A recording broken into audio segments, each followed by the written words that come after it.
Welcome to The Explainer. We are diving straight into a fascinating breakdown of our modern landscape today. And honestly, this completely shifted how I think about success, technology, and human potential. If you're a focused learner trying to figure out exactly where the future's headed, you are absolutely in the right place. We're going to deconstruct what's being called the cognitive divide, and we'll look at how it might fundamentally change literally everything about how we view our daily work and the tools we use. Okay, let's dive into this with a massive paradox. Think about it.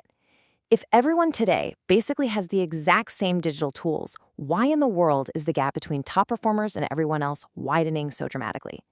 I mean, for years, we were sold this vision of a digital utopia, right? The promise was that once the internet and software were fully democratized, the playing field would finally be completely level. But as our source material reveals, well, that utopia hasn't quite arrived. Instead, a massive new divide is cracking wide open right beneath our feet. Now, to understand this, we really need to look at what's actually gone right. And the incredible news here is that the old gaps are closing. Historically, the bottlenecks to success were incredibly rigid. You needed expensive, highly specialized training, which meant skills were totally siloed. You needed massive capital to buy enterprise software, which restricted access to tools. And of course, you had to get past the gatekeepers of elite universities, meaning education was super limited. But look at how those historical chains are just breaking. Today, hard skills are converging. World-class enterprise tools are democratized. I mean, they're sitting right there on the smartphone in your pocket. And the sum total of human education? It is entirely accessible, for free, on YouTube or through open courses.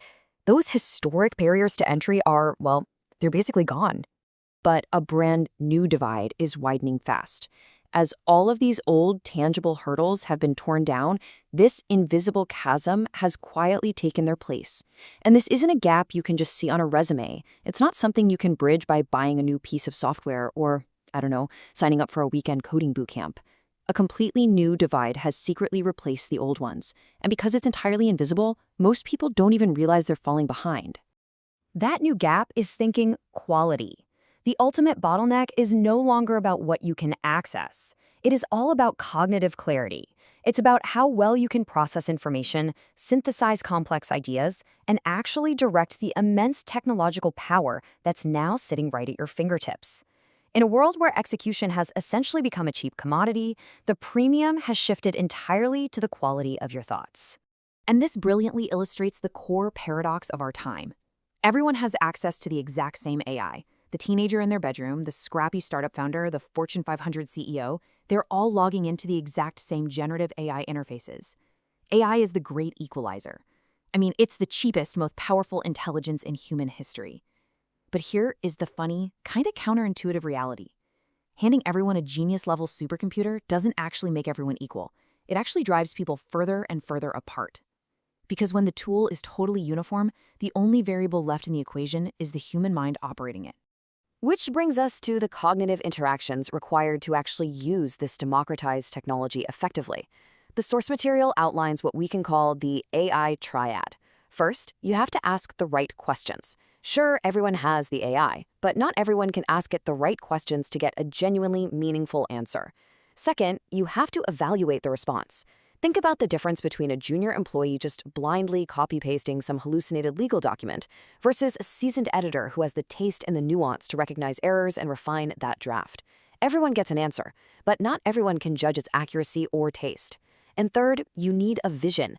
Everyone can generate code or copy instantly now, but not everyone knows what is actually worth building in the first place. Not everyone has the strategic clarity to point the machine in a valuable direction. The tool is identical for all of us, but the human judgment directing it is wildly unequal.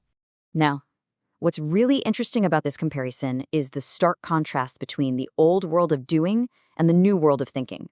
For centuries, your value was directly tied to physical or computational output, right? How fast you could type, code, design, or calculate. But executing tasks is no longer a competitive advantage. Machines literally do that instantly now. The new reality is all about how clearly you can think. The gap has officially moved from the hands to the mind. If you are still competing on what you can simply do, you are fighting a battle that ended yesterday. The new arena is entirely about cognitive clarity. And the source material leaves us with this profound realization. That is the new inequality. We spend so much time debating economic inequality or resource inequality, but we are completely missing the most profound shift of the 21st century. The modern divide isn't primarily about resources anymore. It is a ruthless meritocracy of human judgment, taste, and vision. It's an inequality of thought. And because it relies on abstract cognitive skills rather than tangible physical assets, it is by far the hardest type of inequality to recognize and, honestly, to fix. Let's move forward and see how this builds, because this is where the math gets genuinely startling. This inequality compounds every single day. Think about the mechanics of this divergence over time. Say you have high cognitive clarity. You ask the AI a brilliant question today. You get a brilliant output. That output saves you 10 hours of busy work. So you use those 10 hours to learn, strategize, and think even more clearly. Tomorrow, your prompts are even better, your outputs are even faster, and your advantage just multiplies. Meanwhile, someone with poor thinking quality gets mediocre outputs, spends hours fixing them, and falls farther and farther behind. It is an absolute exponential divergence, and it's all starting from the exact same baseline. So the crucial point we are left with is this. How clearly are you thinking? The old excuses of lacking tools, capital, or access, they're essentially gone. It's time to shift our focus from acquiring basic automatable hard skills and start actively, rigorously cultivating our critical judgment. Look at your tasks today and really ask yourself, are you just doing or are you truly thinking? Because in the age of AI, that is literally the only difference that matters.